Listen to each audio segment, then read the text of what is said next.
Hey, do you want to be the antidote to all the doom and gloom? Join me as I come from my slice of life to help bring more joy into yours. This is the My Slice of Life podcast.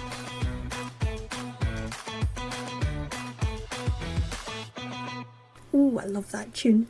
Welcome to this week's episode of the My Slice of Life podcast. I swear that's the chair squeaking, not me. This week I am asking you, are you prepared for home emergencies? It's one of those things we have to think about whether we like it or not. But if the worst happens, you can take some of that stress out by being prepared for it. Have a little think now, do a couple of little things to get yourself organised, and then if the worst really does happen, you won't be the one panicking and running about like a headless chicken because you have done the groundwork, you're organised, so let's crack on and see what we need to do. I say that like I've got all the answers. I don't. I've got a couple of suggestions I want to run through with you. This chair is so blimmin' squeaky. I'm really sorry if you hear that. Honest to God, it's not me. Although I could do with a good oiling. That sounds really bad. I might take that out. I'll see. Okay, so where are we? What am I doing? So, home emergencies. Nobody wants to think about them, but we have to. And I think the best way to cope with these things is to we'll have a plan. So as usual, we'll make a plan and we're going to start by think the kind of basic things. For example, let's start by thinking about the type of weather that you get in the situation you live in. Are you prone to flooding? Do you get hurricanes? Do you get a lot of freezing weather in the winter? That's our one. We get really cold here in the winter. We're so lucky where we live. We don't really get flooding. We don't get hurricanes or anything like that. Thank goodness. I would hate all that. But we do freeze in the winter, so we have to get ready for that. So have a think about what weather you have to deal with. And don't just take it for granted, I've got to do this. Really think about it. The last time something happened with the weather, were you prepared? What was missing? Okay, so how would we think about that? Things like power cuts. Now this can happen to any of us, but again, these are areas that we're going to be looking at so we can prepare for it a bit more than we already are. And this preparing isn't for doom and gloom. This is so we don't have to doom and gloom. Okay, we're not about that here. I don't want doom and gloom. I am an eternal optimist. I want others to feel that optimism, to see the silver lining, and not in a naive sort of sense. I'm a realistic optimist, if I can put it that way. So do you get a lot of road closures or rail problems in your area, making it difficult to get to the stores or making it hard for the stores to get their supplies in? Did you know, I heard this somewhere, that our stores and shops have about 3 days supply of food at any given time? So if they can't get their supplies, and what do? They run out, we run out. That's something to give a lot of thought to. And again, the previous episode, food shortages, I did mention it there. So think about that. If this situation happens and the rail network shuts down or there's road closures, it's going to cause a lot of problems. And what about, dare I say it, if there's future lockdowns? Or, as some would say, if they put us under house arrest again. They did it once. We know they're dying to do it again. So we can get prepared for all these things. Okay, that's outside stuff. Now think about inside your house. Again, power cuts can happen. Now, we don't get them very often. I know some places do get them quite frequently. We're really lucky here. But if the power goes out, is the equipment that you have in good order? So even if you have a generator, is that in good order? Are you needing to get someone in to test your electrics to make sure everything's good? Is there anything you need to do now to maybe get it a little bit more up to scratch so you don't have these problems coming? And if push comes to shove and the power does go out, what are you going to do? So okay, what about leaks? Again, we're looking at the condition of the actual house here. So do you have leaks in the house that need to be dealt with? Do you have a slight leak in that roof that you keep thinking one day, or the basement if you have one? I really wish we had a basement. We don't have one. I'd love one. Not a spooky one, like in one of these horror films. I want a nice, light one that I can maybe have a wee bit and turn it into an office, and a wee bit for storing all the chutneys and things that I make that I mentioned in the last episode. I would like a wee place like that, but I don't want a spooky one where that clown from It's going to come at me. I don't want that. So anyway, yeah, I'm kind of diverting myself there. So yeah, do you have any leaks that need to be dealt with? How's your water supply? Do you have dirty water? Do you have frequent problems with that? Does your water go a bit mucky after heavy rain, for example? What about if an appliance in your house breaks down? Say, like we had a problem with our fridge freezer. If you lose your fridge freezer, are you prepared to deal with that sort of situation? What if you're sick? What if you get sick and you can't work anymore?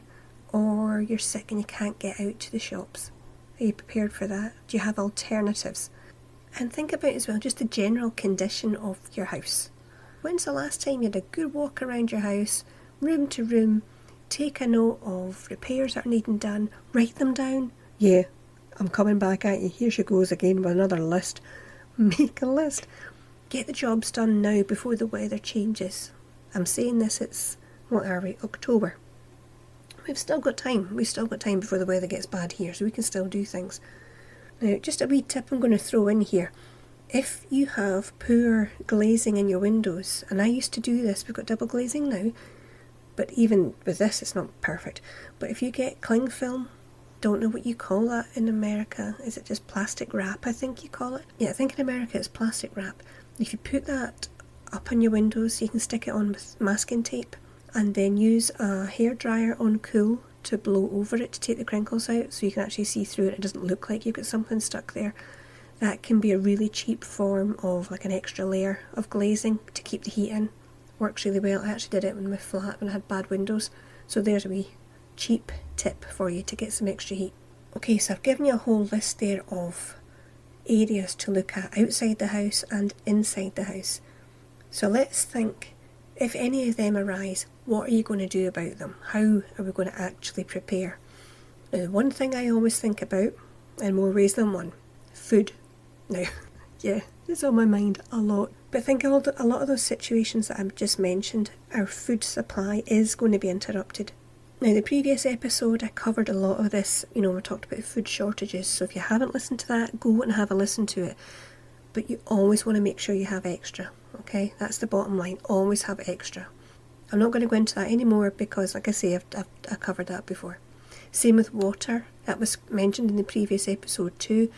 Make sure you have extra. Make sure you have it stored and that you can boil it or have some way to clean it. Again, if you've had a heavy downpour and you've just got mucky water coming out your taps, that's no use to you. And remember, you need water for drinking, for cleaning yourself, and for things like doing dishes and stuff like that. So you're going to need a fair amount. But even if you have 3 days worth, so again, that's something to consider. Have you made any preparations if the heat goes off? Gas central heating here, but again, if the electric goes off, then the pump isn't going to work, so we have no heating. So we have candles. I have packs of candles. The wee tea lights, you get a lot of heat out of them. So think of it along those lines. Candles, the camping gas stove, they're really helpful. Blankets, hot water bottles, the warm clothes, all those kind of things are going to come in really, really handy. Now, this is something that I do because, like I say, it affects us in the winter. We can't put the heating on. The price of it is, it's just ridiculous. We cannot keep putting the heating on. We have it on for about an hour. The wee hour plus hour button we have, press that on and that's pretty much it. Get the hour and then it's just, light the candles and cozy up.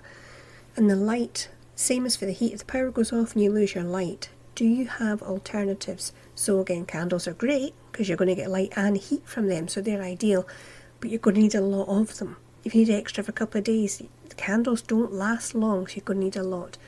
Torches, make sure you have good torches, not the cheap ones. I made that mistake. I used to have lots of cheap ones and they were crap. They don't last. So plenty of torches and batteries, and make sure you have spare batteries. You do not want to run out. Okay, do you have salt or grit for your driveway or your path if it's getting really icy? That's something I hate. I hate going out on ice. So I do make a point of trying to clear the path, so I'm not going to go flying about on that. Good word, skiting. Not skating, skiting. Aye, go skating about in the ice. I don't like it. I hate ice, I hate it. And grips for your shoes. I've got them as well. They're not expensive, and they can really be the difference between you feeling trapped in your house and being able to go out and do what you need to do. So grit for your paths and grips for your shoes. And also make sure you get good tyres on your car if you drive.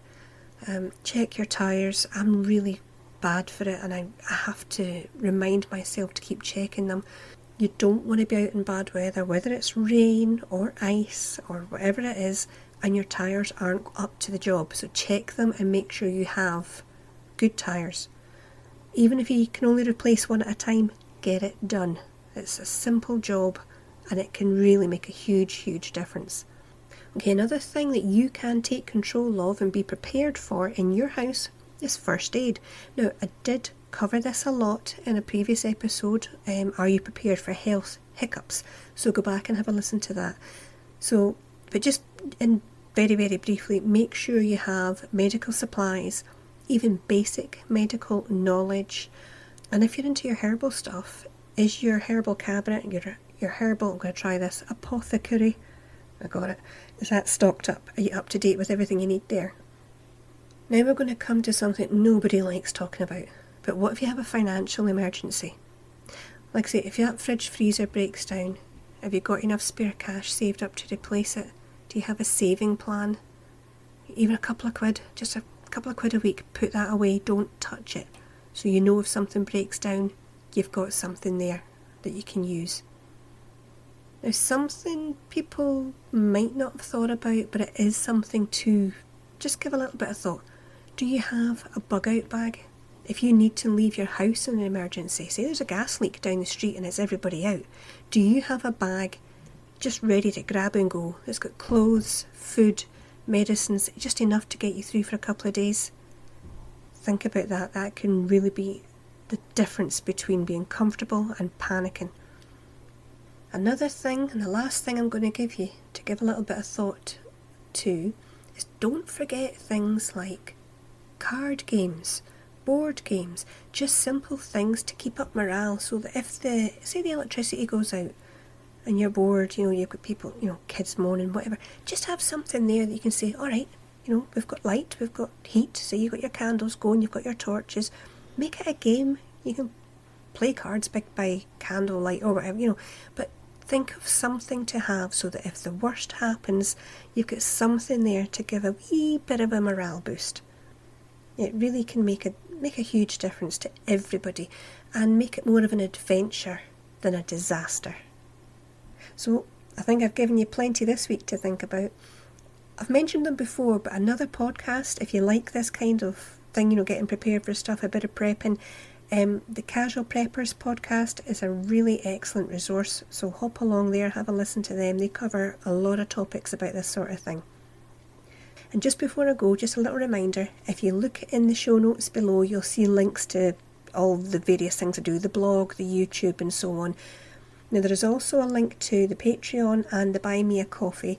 The PDF that goes with this season is now finished, it's ready, so even if you just, put in a wee tip to buy me a coffee, you will get a copy of this document. And it's like a 26-page document. It's good. There's a lot of information in it. Covers the whole season. So if you fancy getting your hands on that, just nip along to the Buy Me a Coffee or the Patreon and give a little support to the show. That's how you can help me out there. That would be fantastic. If you don't want to do that, even if you just tell a couple of people about the podcast to help it grow that way, that would be brilliant. I would really appreciate that as well. So I'll be back next week, helping you get prepared for something else. It's actually a big topic next week. You do not want to miss it, I can guarantee it. But until then, you take care of yourself.